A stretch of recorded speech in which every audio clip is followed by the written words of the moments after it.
now with voice on. My name is Andreas Jaeger. I'm product manager for SUSE and responsible for SUSE CAST platform. And I want to give you a high-level overview on what cloud native is. So, what we're talking about today is, first, the explanation is what is cloud native. Then I want to talk about infrastructure, technology, and patterns. And finally, I want to explain how SUSE works in that landscape, what we can do with cloud native and SUSE technology. So, we have seen this morning a slide with a similar content. We are moving, I think James was saying, we're moving to cloud, to containers, microservices, and DevOps. How do those fit together? What does that have to do on the left side here with cloud native? Why are we doing it? What are the advantages? Why should I care about, or when should I not care about? Those are things you're talking about. And part of that is scaling. Running a single service, a single application, each of us can do manually. But what about if our development team is suddenly doubled? Like SUSE's team, you've seen what Niels said this morning, you have 300 more people. Our engineering forces are increasing. We have more developers, more teams. And with more teams come more and larger applications that they take care of. And so instead of a single team going through the endless loop of getting applications delivered, or getting a single application delivered, it's lots and lots of applications delivered in different teams, different applications. So we are at scale. And for that, you need to have different paradigms, different principles of working. And so the question is, how do we take care of that? With more developers, you have a much larger rate of change, but with more important applications and your customers depending on the applications available all the time, you want to have higher availability, but you're scaling out as well. 10 years ago, you would have said, pick two of those, and you won't get the third one. So you want to scale, you want to get more applications delivered. We have a weekly downtime of a couple of hours, which is not acceptable anymore. So this is an old slide here from Netflix that they shared in one phase. So we are changing here the paradigm. We want to increase the rate of change, we want to increase the availability, but also scale here. Shifting the curve, looking at a complete different. But that means changing the applications, changing how we are working, and how our developers are working to do applications. And that's what's behind Cloud Native. That's how we're doing it. So Cloud Native, looking at elevator pitches. If you have asked different people what Cloud Native means, everybody will tell us something different and have something different in mind. Some will say it's container packaged, dynamically managed, microservice oriented. Justin here said it's declarative, dynamic, resigned, and scalable. And Joe here said it's cloud native with structuring teams, culture, and technology to utilize automation and architectures to manage complexity and unlock velocity. Complete different aspects, all three of them are true. I will look at the first one and use that one to go over it. If you look at the Cloud Native Compute Foundation, they have their own definition what it is. The keywords here are containers, service meshes, microservices, immutable infrastructure, declarative APIs. I will talk about the first words and explain those a little bit and show how those relate to cloud native and modern applications. So, container packaged, that's the first part. That's the main, where I want to talk about. Then dynamically managed, and then microservices. That's the architecture that's doing it. It's delivered in containers, and it's managed in a dynamic way. If we are at that change, we don't want to do that manually anymore. We need to do it in a dynamic way. We need to do it in automatic. So let's start with microservices. What are microservices? Instead of having a large application, we are splitting it into smaller components. And individual teams can run on those individual components. We make a contract between those, an API between those, that we can change them independent of each other. We couple the system in a loose way, which leads to more agile systems. But it also allows an easier way of using third-party services. We can install them, we can deploy them independent of each other. We can update them independent of each other, and we can scale them independent of each other. Instead of having a single application that we need to run 10 times or whatever, we just run that component that is time critical 20 times or whatever is needed depending on the load. Those are microservices. And those allow us to scale teams because each team is taking care of one component of the microservice. It allows reuse as well. We are packaging into the microservices separate components and can reuse them. And each team is going through that loop on their own time at scale. There might be a team that's delivering 10 times a day. Another team that delivers this week only once, etc. If we respect the loose coupling between them, the APIs between them, we can do that.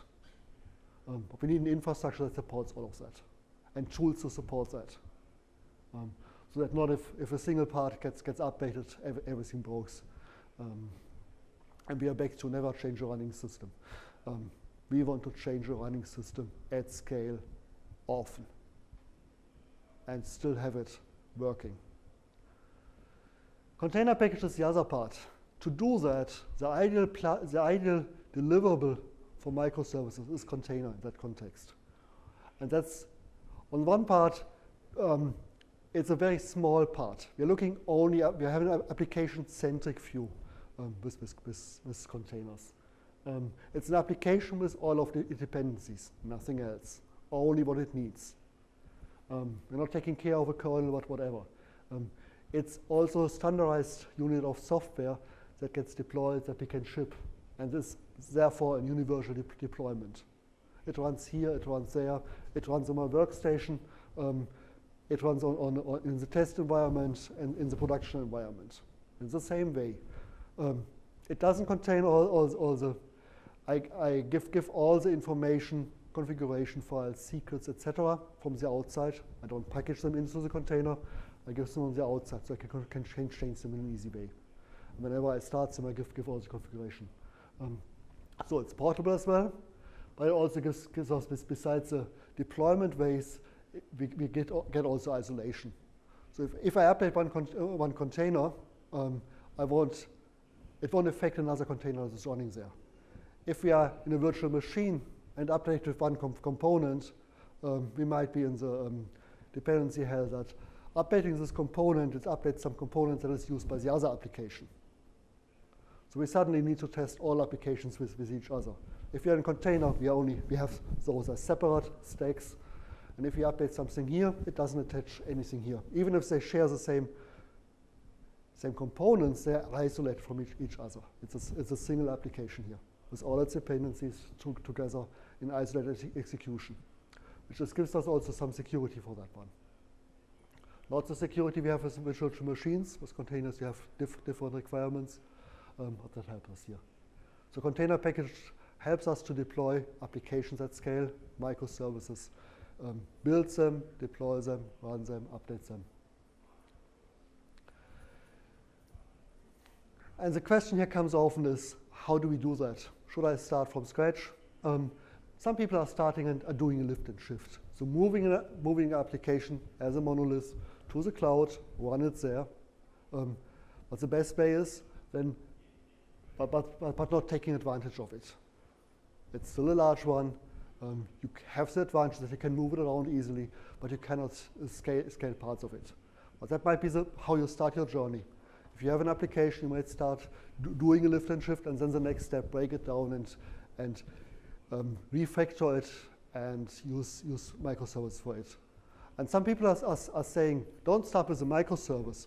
Start with the first application as a monolith. Once you understood the problem, put it into pieces. The others that say the opposite, start with microservices directly. It depends on the application, your experience of the problem, how you want to do that. So in different situations, you have a different journey for that one. Cloud-ready applications, it's working with the cloud, and cloud native, we are embracing the cloud infrastructure. We're taking full advantage of it. That's where you want to go, that gives us the advantages. So why should we use it? Why should we use those kinds of cloud native applications? It reduces operating costs. It allows us to deliver faster. And we handle scale, resilience, and security in a superior way to doing it before. We are moving complexity. In some ways, going to microservice makes it more complex. But moving some of those complexity out of the application itself and setting it into the platform. I will explain that a little bit more in the next slides where we do that. So that allows us to do scaling, security, resilience in a superior way. But it also comes to, okay, go ahead, ask. Can you elaborate more on reducing operating costs? It reduces operating costs because you do all of that in an automatic way.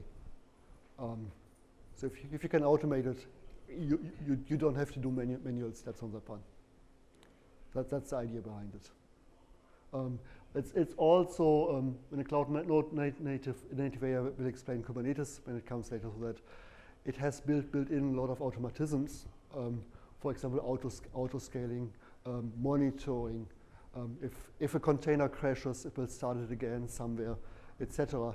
You don't have to do that all the time. You might want to know if you're coming in the morning that your container crashed to do a diagnosis, but you don't need to get called. If a virtual machine crashes, you have to be called and start it again.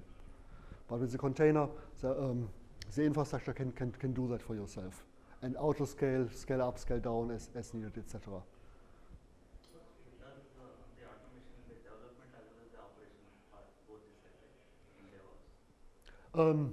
You can use those for both develop and production.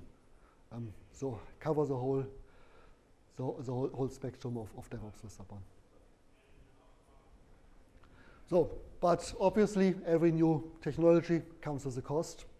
You need to learn new paradigms. Kubernetes is new, cloud native is still kind of new. A lot of stuff is happening on that one. So you need to embrace that technology, learn about it, evaluate different things, and then see what's the best.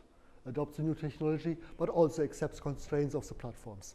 If you want to continue working the same way with the applications as you did 5 years ago with virtual machines, no, that's the wrong way. There are some things that you better leave in virtual machines, and some things that you can easily do. You have to think about that, what you do here, and what is the best way to live there. That's good. I'm sorry. Can you elaborate a little bit on, like, an example of some constraints that come on platforms? Some constraints on the platforms. One way is normally you know where exactly something runs. You want to schedule something. You don't do that. You let it schedule. Another constraint is. That could be, for example, you might have performance or latency requirements that some platforms can serve, others cannot. Just one example. Could be as well, yeah. I guess I'm thinking in terms of containers. Like, if I'm running MySQL on a VM, I can configure and tweak it any which way I want. Versus containers may have a certain set configuration that may not match what I'm used to being able to run on the virtual machine. Exactly. And the other part, what comes in there, normally with a container, you change some tweaks and restart it with a virtual machine. While with a container, you rebuild the container and then do it. So you have different ways of working here, of different options there. So let's look a little bit how we can implement cloud native. What tools to use for that one. Kubernetes is the base of everything. It's a platform here. It has become, for container orchestration, the technology winner. has been developed by Google some years ago. Their third iteration of a container service or container orchestration. And as an orchestration, it allows scheduling. So you don't have to have a spreadsheet. This container is running here. You just tell it, run it, and it does it effectively, taking care of the hardware. You tell it you need that much more memory, and it will find where to run it. Distribute it over the cluster. We are looking at a cluster, not a single machine for that one. Do service discovery, but also do scaling, auto-scaling if you want. It can figure out it uses too much CPU, so let's start a second version, a third version of the container, of those parts that are able of doing that. Does load balancing of it, self-healing, so it monitors the whole complete application. And if it's crashing, or if it doesn't respond to the health checks, it might kill the container and start it somewhere else. Your application needs to be built in such a way that it does it. If you store data in your environment and then it gets started somewhere else, you need to take care that the data is migrated with it. If you need the data to be persistent and other things. But it also takes care of rollout and rollback, meaning we are looking at updating an application several times a day, or a part of an application, a microservice. So that's built in. You don't have to invent your own ways of doing that. You can just say, update the application, takes the next version of the container, and it will roll it out in a non-disruptive way if your application is written in a cloud-native way for that.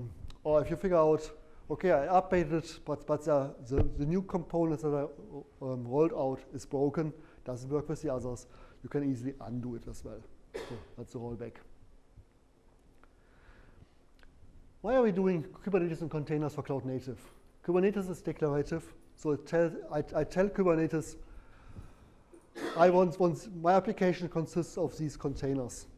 Run them together, attach storage to one of those, or I need storage, and that storage needs to be attached to that. How it's done, Kubernetes will take care of it, and it will monitor it.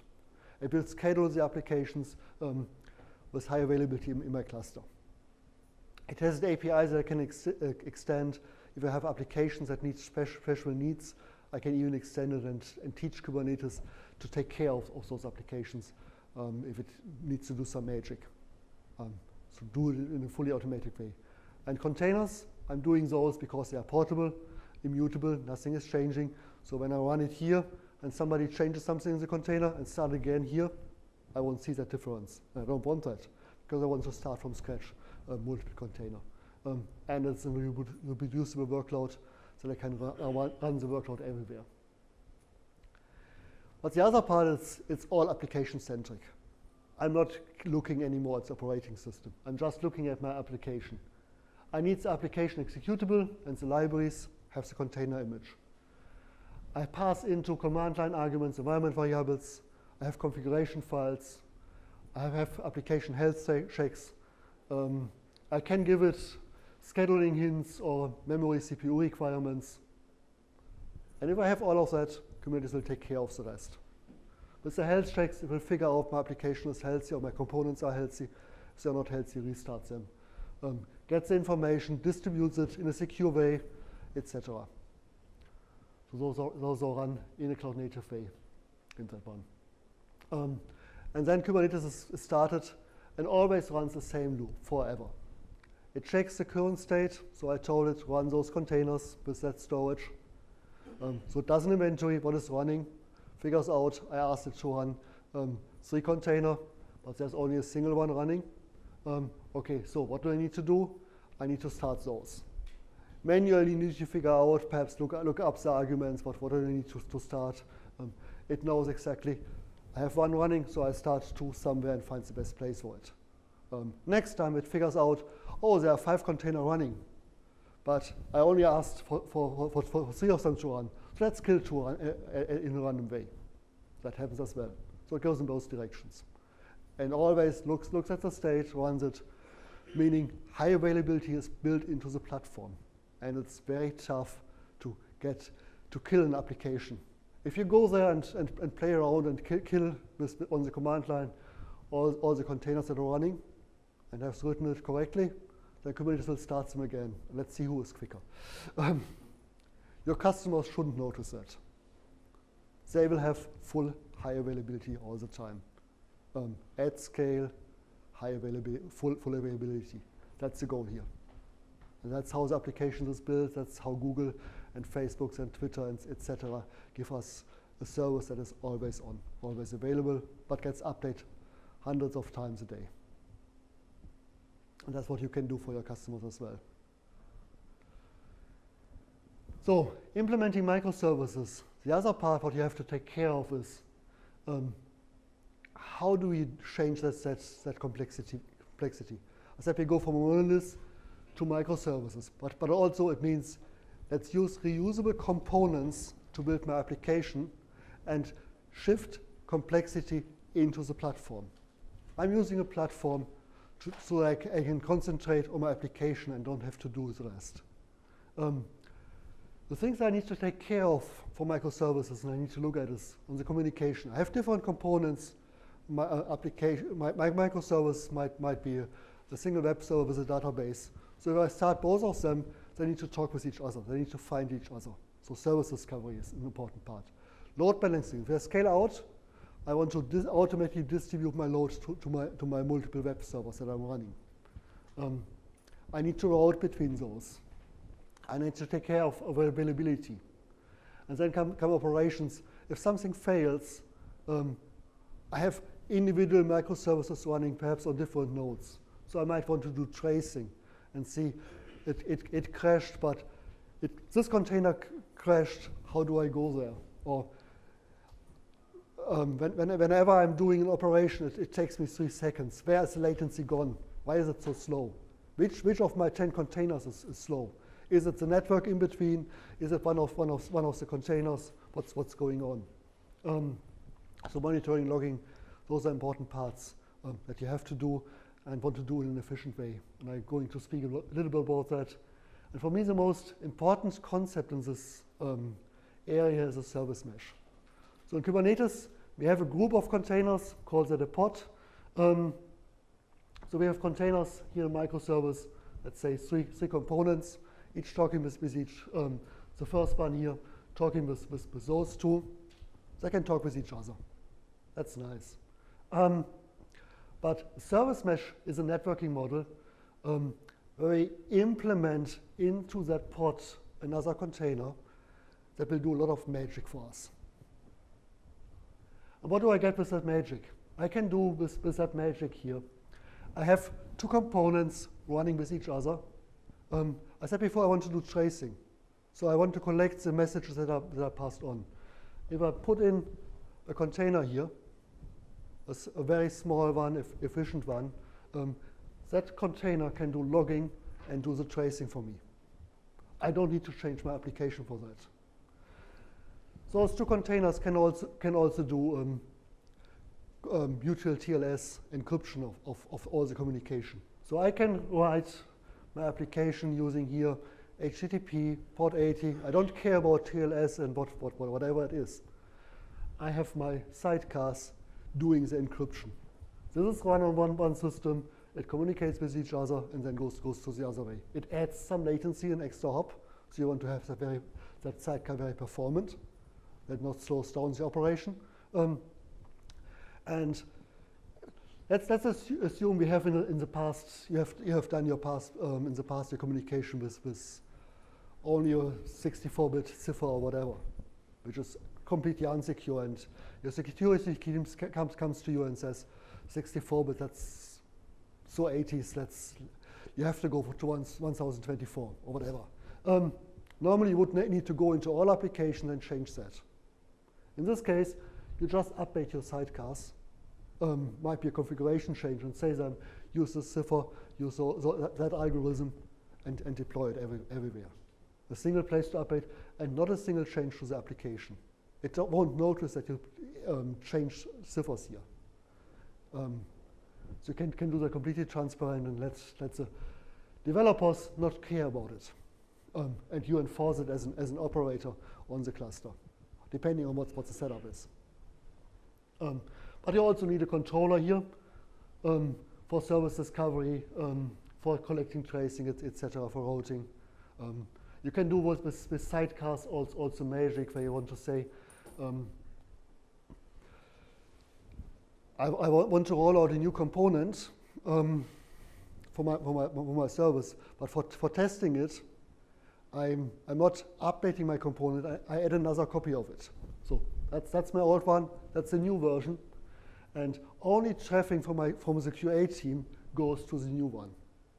So I deploy both old and new version of the component, and that's the my automatic test, my test via the QA team only runs that new component, but all the old is going on. Or I can test, send the same workload to both components, and then check, so where that comes out of it, and basically compare what's going on.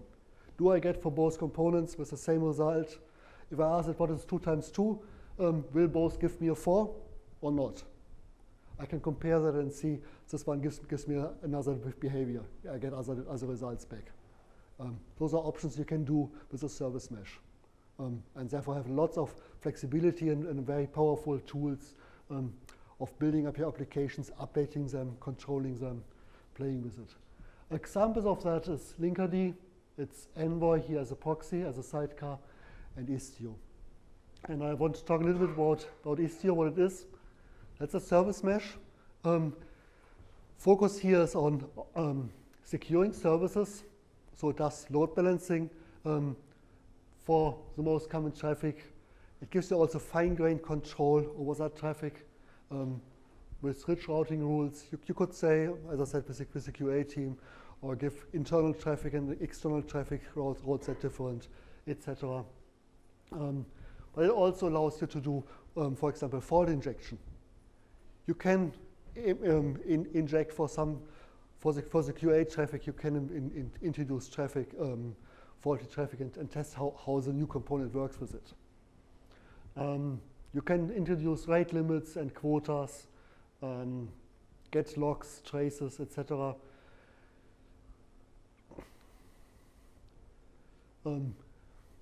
The logic here is that those are your services, your components of the microservice. They're normally talking. You inject a proxy in the container, have a control plane running here that configures the proxies for each application, also does identification. If somebody starts a database, gives it the same name as you have running it, you don't want to have that talking with your application. You want only trusted components working with each other. So that's part of what needs to be ensured here. So all of that can be configured here with Istio. And then use Envoy as a proxy for the complete application. That is a sidecar, what I said before. So allows you to do load balancing, TLS termination, proxies, also circuit breakers. It will figure out, it will stop traffic if too much is going on. You could also do stage roll, also percentage of traffic, saying we roll out the new component and give it only 10% of the traffic. If you notice it, it can automate that as well. If the new component fails, okay, we scroll down, we move down to 0%, etc. You could also say introduce false into that, or say let's introduce here timeout for testing. What happens if that component never returns? How can we test that? Those are all things that you can do this way with Envoy and Istio. Another application in this context that you can use for tracing is my favorite. You know, my name is Andreas Jaeger, and being at KubeCon last year, a couple of my friends were asking me, they've plastered all your name everywhere. What's going on? So I took it as a mission to learn a little bit about this project, which is called Jaeger, and it's a tracing tool. So Jaeger is German, means hunter. So what is it doing? It's a tracing tool. So it helps me to show how the components of a microservice talk with each other. It's an open source tool done by Uber Technologies, and passes that information on. So if you have an application that sends a request.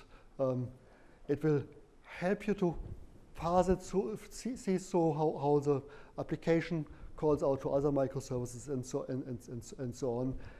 Augment that communication with extra IDs that you can trace it through the whole level.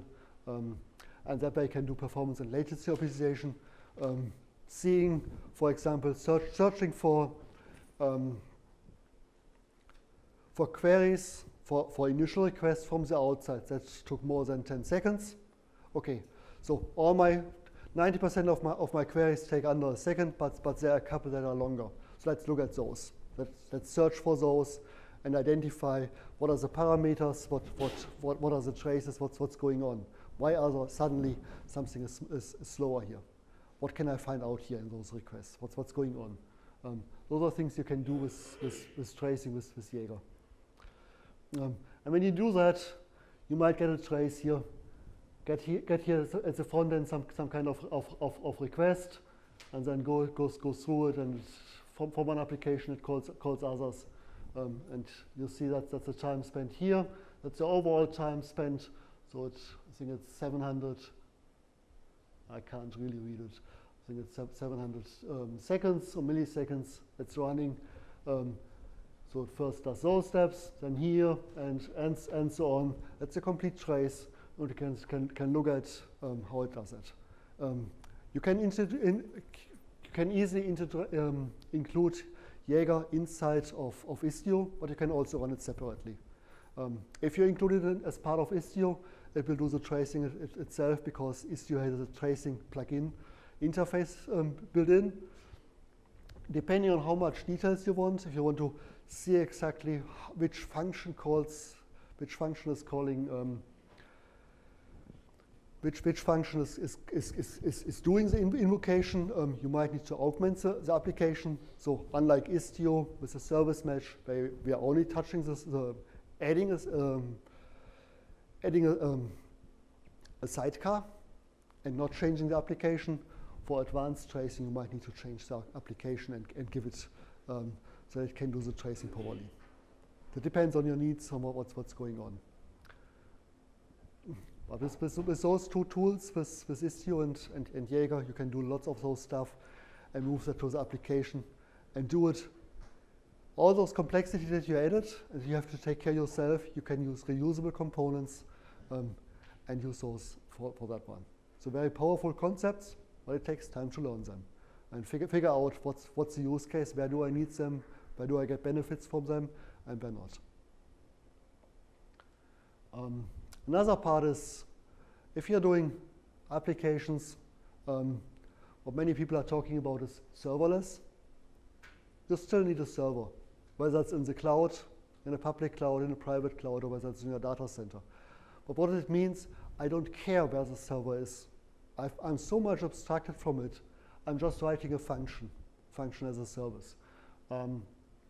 Meaning I'm running backend code without taking care of the server systems.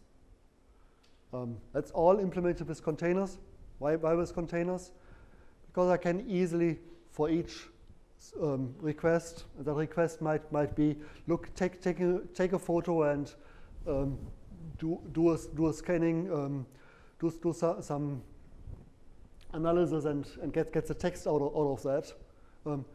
I can start a container in less than a second. Then spend a second of scan it and do the recognition of it, what's on there, and get the text back for that one. And then throw away the container.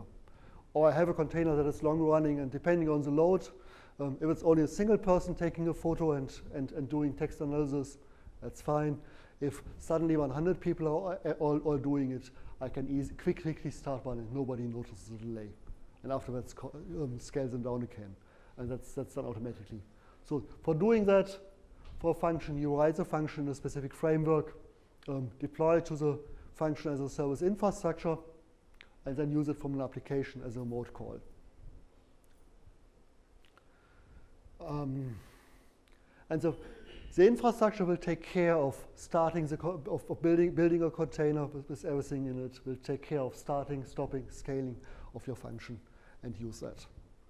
So that's one way for more advanced functions. Instead of writing microservice or putting a component in a microservice, you develop it as reusable components that you call function as a service and use that. Still an API for that one. For that, there are frameworks. Amazon started with Lambda. As open source frameworks, there's OpenFast, there's OpenWhiz, and other frameworks. And you have to look what you're running on. Because with those fast frameworks, and also with the other tools, you have some kind of vendor login. If you use Lambda, it will only run on Amazon Cloud, on AWS. If you say you want to stay always there, good. If you want to be multi-cloud, want to be hybrid, AWS's Lambda might not be the best tool. So you might go for a different tool, different framework. On the other hand, Lambda has a lot of functions already built in that you don't need to build, while others are not as rich on available functions. Okay, with all the positives, there are also some downsides. As I said, Istio can help me with security as well, because it encrypts all the traffic if I want, etc. But security is a whole different story, so I'm not going into it. My colleague Roger is at the same time in a different room talking about container security. There's another session from him later on. But you have different roles here. Normally the operations guys took care of the OS and the application. Now you have developer building a container. So they have to take care of the application with the dependencies. So you need to take care of scaling those images that don't have vulnerable components. But you also need to take care of inter-container communication and separate the users and the traffic from that. You can use components to do basically create a firewall in an automatic way between containers and say, if you have a web service, this web service can only talk with the database and nobody else is allowed to talk to the database, etc. And that also in a scale out way. So if you add 10 more copies of the web server, they all can talk to the database. Those are all options that you can do, and that's part of built-in into Kubernetes and other tools. But you have to take care and learn new ways of thinking about security. Teach developers about what to take care of in building an application, that they treat security in the right way, but also look at other ways how you support them and roll all those out. So with that, I'm done with Cloud Native. Now it's time for the advertisement. I said before, I want to talk about what we are doing with SUSE in that area. We have two main products for that. In the application delivery solutions, SUSE CaaS platform, which is a Kubernetes distribution, but also SUSE Cloud Application Platform, which is a cloud-native developer experience. So here, this one manages containers, runs it for them using Kubernetes. Cloud Application Platform runs on top of Kubernetes, is a containerized product. And basically, as a developer, here I'm building containers, here I'm building an application, and tell the platform to build a container for me. And update, and either myself or the operator can update that container for me. So it's quickly here the difference in a very, very short way. There are some more distributions being with that. Speaking about Kubernetes, so that one is our Kubernetes distribution, or Kubernetes product, so the CaaS platform. And there's a roadmap session tomorrow that Roger and myself will present about that and go in more details. Cloud Application Platform is running on Kubernetes, but you see we make everything blue here. That's the goal here. So we are looking at making SUSE OpenStack Cloud running on Kubernetes, and there's a preview coming out later this year. SUSE Enterprise Storage, we're working on making that one running on Kubernetes. So we move here from the platform, but also make it an integral part of the infrastructure to take the benefits of Cloud Native also for those kind of workloads and implement them this way. The quick updates, the quick rollout, the high availability built in, is important also for those tools, for those products. And we have it running on public clouds as well. So much about Kubernetes. So the SUSE platform is our product here to run Kubernetes as container management solution, and allows you to deploy, manage, and scale your container-based applications, your microservices. But to run Kubernetes, you do not only need to run Kubernetes, you need data center integration, storage, networking, you need container execution, you need lifecycle management to run those applications that you want to run your microservices applications. And you need management for the whole stack and security for the whole stack, and get from SUSE also enterprise hardening. That's what we all together deliver as SUSE platform. All components working together in a nice way to support you, that you can concentrate on running applications in a cloud-native way. So that's what I had. I want to point out a few applications. We have many more, not applications, a few presentations, sessions in the next days. There's a continuous application delivery on SUSE platform session, a platform hands-on, and some others. I recommend to go there if you have more interest on the technical side, look a little bit closer what it is. But I hope you get a little bit more ideas on what cloud native is, how it can help your applications, and why we are doing all of that. That's the end of my slides. Questions, comments?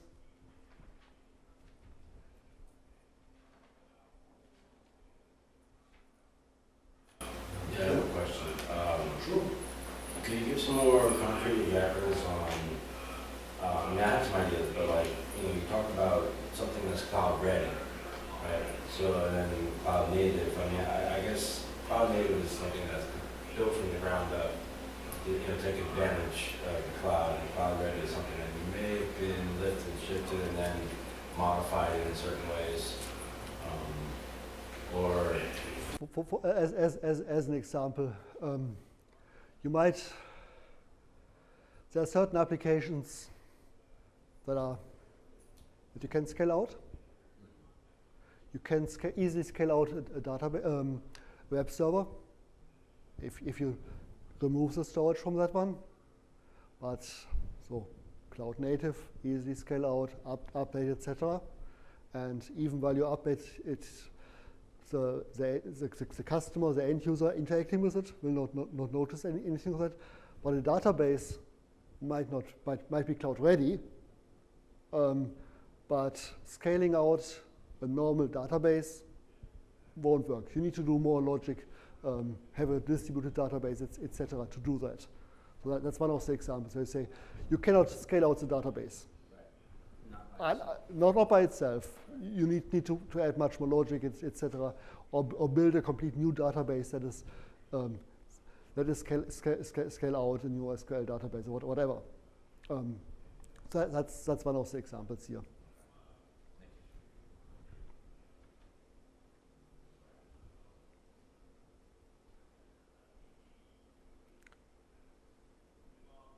Okay, and thanks.